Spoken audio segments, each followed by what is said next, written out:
Welcome to Wealth Wisdom. If you have ambitions to achieve financial success, please leave yes in the comment, and we are here to help you obtain insight and build wealth. The book we are going to share today is The 80-20 Principle by Richard Koch. Learn how to use your time in the most effective way possible. In today's hectically paced world, many of us have to tackle impossibly long to-do lists each day. We may arrive at work determined to finish the first task on the list quickly, only to find that 2 new tasks have appeared in the meantime.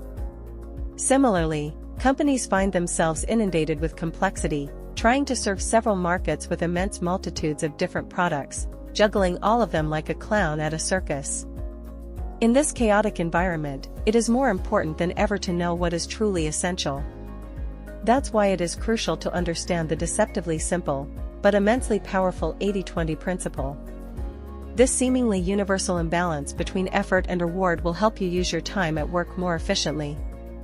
What's more, the principle is proven to help companies succeed by counterintuitive means, not by doing more, but by doing less. Finally, you can even apply the principle to your personal life to increase your happiness and satisfaction in your relationships with others. You simply need to adopt the right 80-20th mindset, and this sharing will show you how. Before we continue, if you are interested in this topic, please consider subscribing and give us a thumb up. Let's continue. Usually, the largest share of the results, output, is produced by just a small part of the work, input. Have you ever looked back on a project you worked on and found that most of your work was done right before the final deadline? Perhaps in the few days when you were almost out of time you achieved more than in all the previous weeks put together. In fact, similar imbalances between effort and reward can be observed in a variety of different settings. For example, many businesses have found that 20% of their product range actually accounts for 80% of their profits. Similarly, 20% of motorists cause 80% of accidents. Most motorists drive carefully, while a small minority is careless and causes the majority of accidents. This phenomenon is better known as the 80-20 principle. Roughly 80% of work results, or output, are produced by 20% of the work effort, or input. Why is this ratio not more balanced? Because not every cause has the same impact on results. In fact, causes can be roughly divided into 2 categories, a minority that has a great impact on results and a majority that has only a small impact. This results in an 80-20th split. It should be noted, however, that the 80-20th principle is a simplification, and in reality the ratio tends to differ. For example, it could be 70-30 or 99.9/0.01. Of course, the numbers may not always add up to 100 either. For example, a 1997 study demonstrated that of 300 movies, just 4, 1.3%, generated 80% of ticket sales. As you can see, manifestations of the 80-20 principle can be found in a variety of settings, and as you will find out, this is valuable knowledge. Thinking with the 80-20 principle doesn't come naturally to people, because we expect balance and fairness. People tend to expect the world to be balanced, but in fact, balance is not the natural state of the world, imbalance is. For example, consider linguistics. Sir Isaac Pitman discovered that about 700 common words make up 2/3 of everyday conversation. If we include their derivatives, this figure rises to 80%, less than 1% of the words in the English language make up over 80% of what we say. But where do these imbalances come from? From feedback loops that multiply and strengthen even small differences. For example, if you have multiple goldfish of approximately equal size living in the same pond, they will still grow into very differently sized fish. Why? Because some of the fish are very slightly larger than others, so they have a tiny advantage. This means they manage to catch more food, and so they grow faster than the smaller fish. This increases their advantage, allowing them to catch even more food. Thus the cycle amplifies with each loop, eventually producing substantial differences in size. But while such imbalances are natural, many people consider them unfair. One example is the uneven distribution of income and wealth. When 20% of the population owns 80% of all wealth, we call it social injustice. This perceived unfairness arises from the fact that people assume work and reward should have the same significance in a 1-to-1 ratio. But as the 80-20 principle clearly demonstrates, not all work produces the same reward. The 80-20 principle can help you improve your work process to get better results. By now you're probably thinking that this is all well and good, but how can the 80-20 principle relate to you and your everyday life? Let's look at your professional life first, as the way you currently work is probably far from efficient. Think about it, if you achieve 80% of the results with just 20% of the effort you put in, it means that 80% of your work is egregiously inefficient. Just imagine, if you could cut out this wastefully spent time and replace it with the things you do during the efficient 20%, you would be multiplying your work results. For example, imagine if you could reproduce the last-minute efficiency you have as a project deadline approaches, and sustain it for the entire length of the project. In fact, creative use of the 80-20 principle can help you increase your efficiency because you will redirect your efforts away from tasks that only have a small impact on your results. You could start by examining and analyzing your work processes to find out which parts of them are inefficient. You might find that, for example, in the first phases of a project, you waste time by overthinking and mulling over every possible mistake you could make. Realize this, and you can consciously try to stop yourself ruminating on possible failures. Whatever the reasons are, by identifying them and rearranging your process to avoid them, you can greatly increase your efficiency. To increase profits in business, use the 80-20 principle. Now you know how to apply the 80-20 principle to your own productivity, but you're probably wondering how you can apply it in a business. In fact, there are multiple ways you can do this, but perhaps the most important is optimizing the product range of your business. To do so, you must first analyze which of your product groups are generating the most profits. Simply rank all your products by profit and sales figures, and you will probably find that while the top products only account for 20% of sales, they generate 80% of the profit.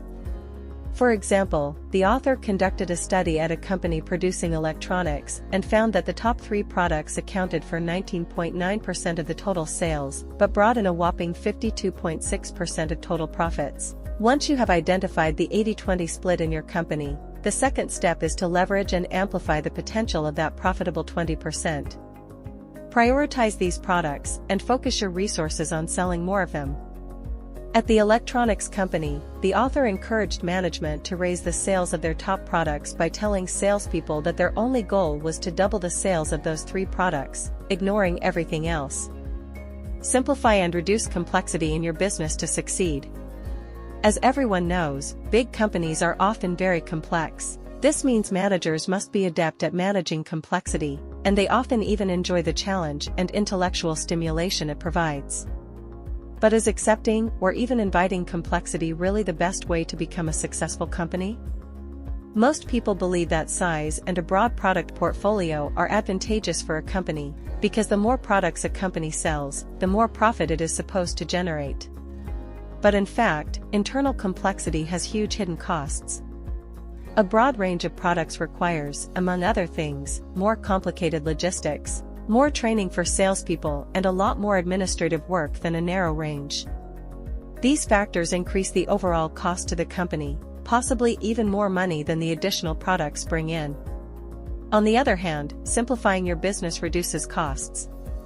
If you narrow down and focus your product range, everyone in the company will be able to devote their full attention to the few products that are sold. This lets them understand the few important products in a more profound way than if they needed to juggle dozens of them. This in turn simplifies administrative work, and also brings economies of scale, benefits gained from doing more of the same thing, in areas like production and logistics. The power of these benefits is clear.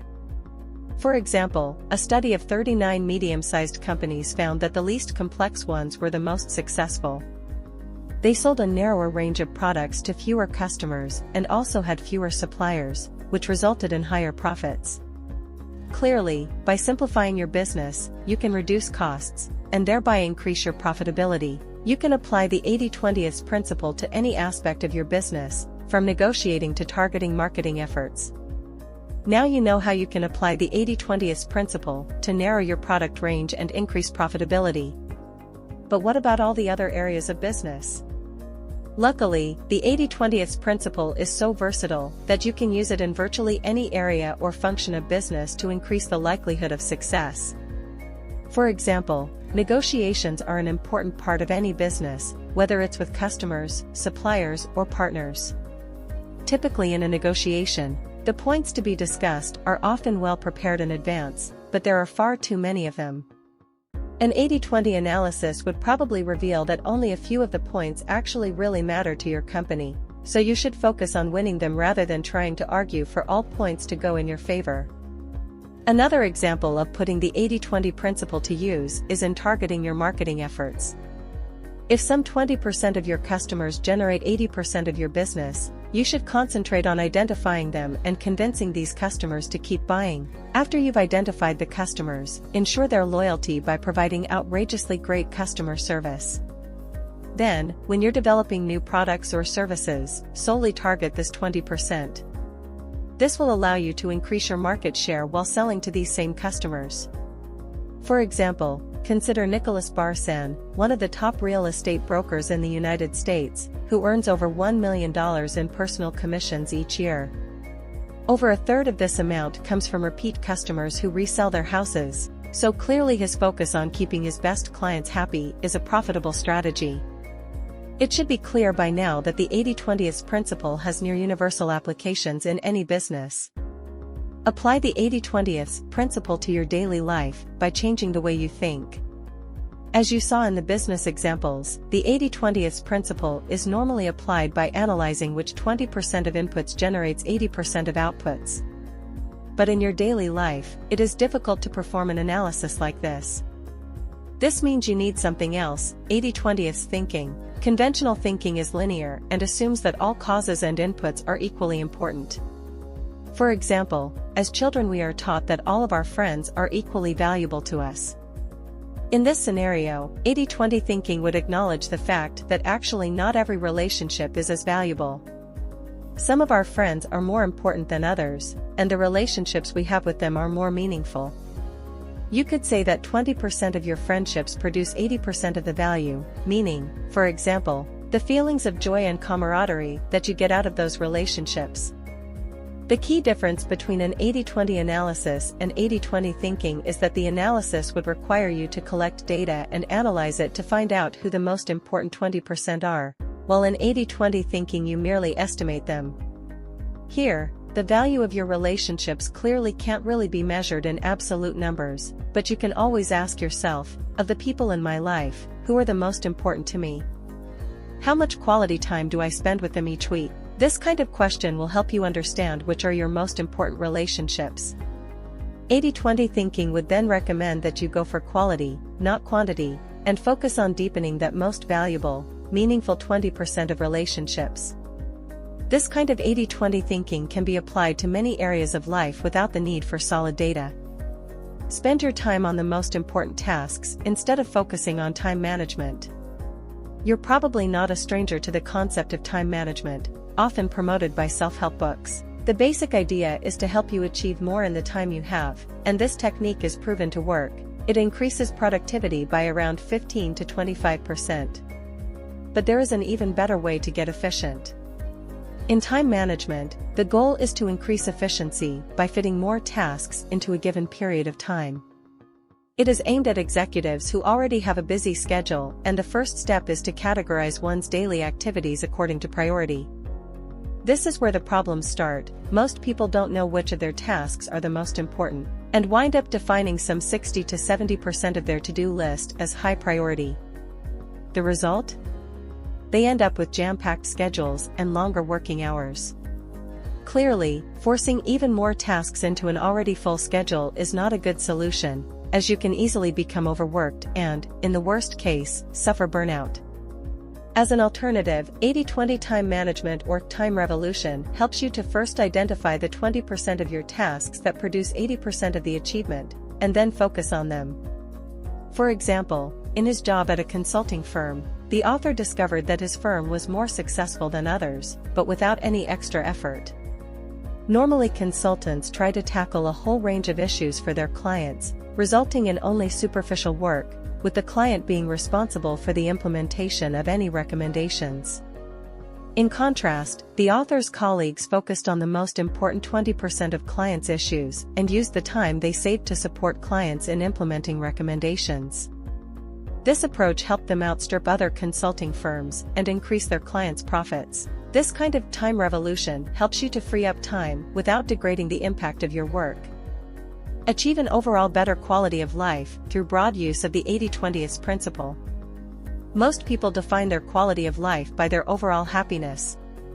Interestingly though, very few of us actually try to change our lives to make ourselves happier. In fact, most people spend a lot of time doing things that make them unhappy. For example, a lot of people have jobs that make them miserable. Most office workers spend their days sitting in a cubicle, mindlessly performing tasks and waiting for the day or week to end. So how can you remedy this?